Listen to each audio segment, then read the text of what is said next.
Market update here on the 11th. Starting here on Tesla, obviously on the smaller time frames, the move I've been talking about didn't work out.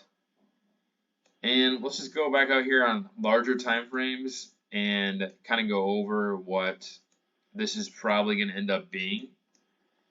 We've been trying to make this a 5-wave move. And remember how I always talk about how it's kind of a weird 5-wave move. It is a 5-wave move, doesn't really seem like it. And then we get this move straight down. I think there's a chance that we are in a C wave now down, the way that this is moving. So this is not good. If you're long, this is not good, because that would make this the overall A wave. You can see here we get A, pull back, and we get 5 waves down here. And then this is kind of choppy, and that's why I was always hesitant to call it 5 waves. And we come up here and we go to 265. So if I'm right, then this is probably only wave 1 of C, and we're looking for a bounce into earnings. And then that means we're going to go down much lower. We're probably heading to a minimum of, let's see, you're probably looking at like 160 minimum, and there's actually a gap fill down here at 160. So we can draw this out and just see. I didn't think this was going to be what would happen, but it's looking a lot more likely, just for how far this is extended. So you can see here, if I just use parallel lines, 171 would be the target minimum, and then all the way down here to about 160, somewhere in that range. And then again, on this move from the bottom though, I've always said that the 4th wave ended right here at 100 bucks. And then you got the regular chart. If you go on the regular chart, you can't see this on the log chart, but on the regular chart, you have 5 waves. So you have 1, 2, 3, 4, and 5.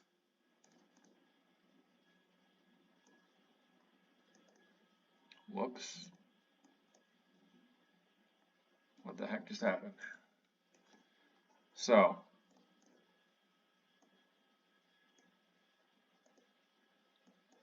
yeah, it didn't quite get there, but it broke the parallel line, barely. Pulled back, and we got a 5th wave higher. So, I'm thinking that there's a very good chance that we are looking at a first wave complete. And well, I don't know if it's complete yet. That's the thing too. On smaller time frames, this is very tough to tell. But we filled this gap here at 225, and so I'm looking for a bounce. If it's a first wave, we would probably see something like this. So I'd be looking for 244 to potentially 249, maybe even all the way up here to 256. And then I'd be looking to short that with a stop above the high. And then I'd be looking for it to come all the way down here to 170 or 160. But remember, if this is a first wave, then a second wave can pull back to at least 200, which we already hit. So that's another reason why this could have been the first wave. Let's go to the log chart actually. No, on the log chart, we have not hit the 0.5 fib. So the 0.5 fib is at 174.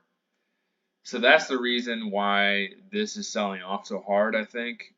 And before I was trying to turn this into a third wave, nested third wave.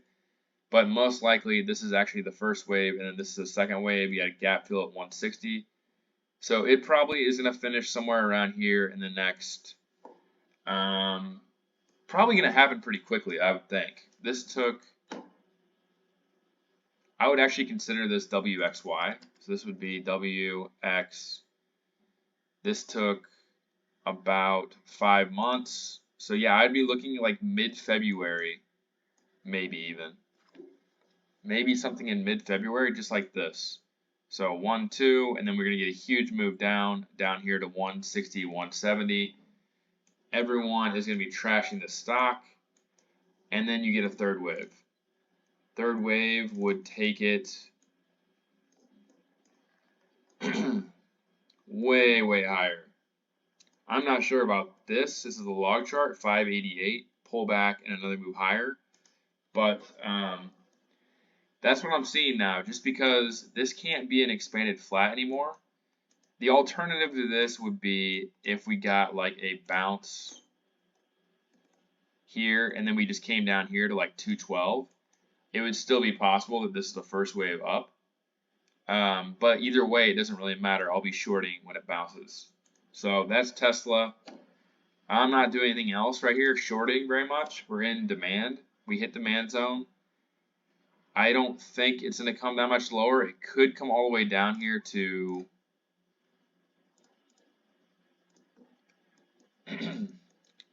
this right here, which is the 200, and then you have the end of the 200's down here at 217. We already hit the 50 today. So the 200 is the only thing that we probably could potentially hit, but I think it's pretty much over, and I'm expecting a bounce. And I think that they might hold off on this correction on QQQ. I'm not really sure about that, but they could be holding it off. I still think it's going to come down here to 391 and maybe even lower, probably 378. And that should start here probably after earnings. It could happen in the next like week or so going into earnings, but it kind of seems like they might hold it up until then, and that would give Tesla a chance to bounce. But again, it's not bouncing at all. Very, very frustrating to be in this stock right now. You can see here we're at the bottom of the Bollinger Band, gone straight from one side, one extreme to the other extreme. So QQQ, again, it looks like it's probably in a second wave, but I'm going to wait and see. Remember, this move was very weird. I think this is probably ABC. It hit the 1.61 fib.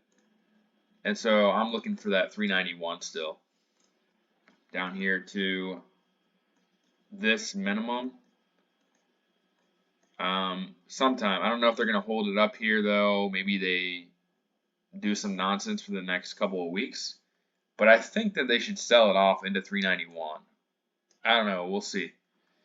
Mara, I shorted this. I think I talked about this in the stream, the video a couple of days ago about my thoughts on it. I was saying 30 and then short, and that's exactly what I did. I had calls. I sold them at 29 today, and then I have $18 sold puts, $20 puts for the second. Made a bunch of money on those straight down, and I'm thinking that this might be going much lower, to be honest. I think it could be something like this.